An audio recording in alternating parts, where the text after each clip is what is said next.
इस हॉरर कहानी को सुनने के लिए कृपया अपने हेडफोन लगा लें। चलिए कहानी शुरू करते हैं। ब्लडी मैरी एक श्रापित आत्मा की भयावह कहानी। अध्याय 1।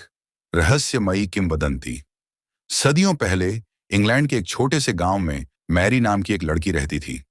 उसकी सुंदरता के चर्चे दूर दूर तक थे, लेकिन गांव के लोग उसे एक जादूगरनी मानते थे। कहा जाता है कि मैरी जड़ी बूटियों से ऐसे दवाइयां बनाती थीं जो बीमारों को ठीक कर देती थीं, लेकिन अंधविश्वासी लोग इसे काले जादू का असर मानते थे। एक दिन गांव की एक छोटी बच्ची अचानक लापता हो गई। घबराए हुए ग्रामीणों ने पूरे गांव में उसे खोजा, लेकिन वह कहीं नहीं मिली। संदेह की सुई सीधे मैरी पर गई। लोगों ने दावा किया कि उन्होंने मैरी को जंगल में कुछ अजीब मंत्र बोलते हुए देखा था। गांव वालों का गुस्सा बढ़ गया और उन्होंने मैरी को पकड़कर जलाने का निर्णय लिया। अध्याय 2। श्रापित आत्मा का जन्म।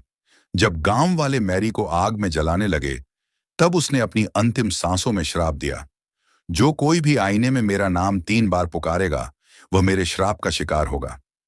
उसके जलते हुए शरीर से निकली चीखें पूरे गांव में गूंज रही थीं। मैरी की मौत के कुछ दिनों बाद लापता बच्ची गांव के पास जंगल में सही सलामत मिली। तब लोगों को एहसास हुआ कि उन्होंने एक निर्दोष लड़की को मार डाला, लेकिन अब बहुत देर हो चुकी थी। मैरी की आत्मा मुक्त हो चुकी थी और बदला लेने के लिए भटकने लगी। अध्याय 3। आईने का आतंक। समय बीतता गया और धीरे धीरे मैरी की कहानी एक भूतिया किंवदंती बन गई। लोग मानने लगे कि यदि कोई अंधेरे में मोमबत्ती जलाकर आईने के सामने ब्लडी मैरी का नाम 3 बार पुकारे, तो उसकी आत्मा प्रकट होकर हमला कर सकती है। एक दिन एक युवती लूसी ने अपने दोस्तों के साथ ये खेल खेलने की ठानी। वह हंसते हुए बाथरूम में गई, लाइट बंद की और आईने के सामने खड़ी होकर 3 बार कहा, Bloody Mary, Bloody Mary, Bloody Mary. कुछ पलों तक कुछ नहीं हुआ। लूसी को लगा कि यह सिर्फ एक मनगढ़ंत कहानी थी। वह हंसते हुए बाहर जाने लगी, लेकिन तभी उसे आईने में कुछ अजीब सा दिखा। उसका प्रतिबिंब मुस्कुरा रहा था, लेकिन वह खुद नहीं मुस्कुरा रही थी। वह घबराकर दरवाजा खोलने लगी, लेकिन दरवाजा अपने आप बंद हो गया। अचानक आईने में उसकी परछाई बदलने लगी। उसकी आंखें काली हो गईं और उसके मुंह से एक कर्कश आवाज आई, तुमने मुझे बुलाया, अब मैं तुम्हें ले जाऊंगी। अध्याय 4। मौत का खेल।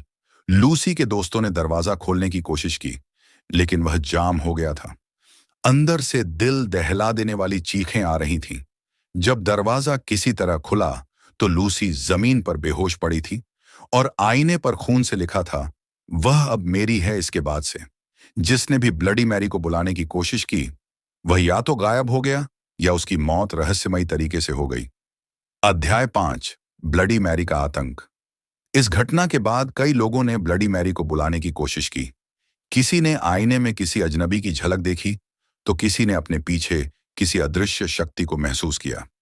कुछ लोगों को गहरी चोटें आईं, जबकि कुछ पागल हो गए। एक रात एक व्यक्ति ने ब्लडी मैरी की सच्चाई जानने के लिए कैमरा लगाकर इस खेल को दोहराने की कोशिश की।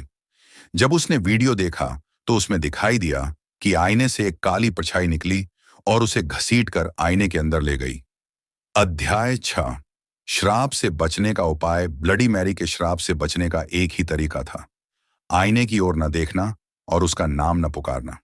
कहा जाता है कि यदि कोई गलती से उसे बुला भी ले, तो तुरंत मोमबत्ती बुझा दे और प्रार्थना करे। आज भी कई लोग इस खेल को आजमाते हैं, लेकिन उनमें से कुछ ही सुरक्षित बच पाते हैं।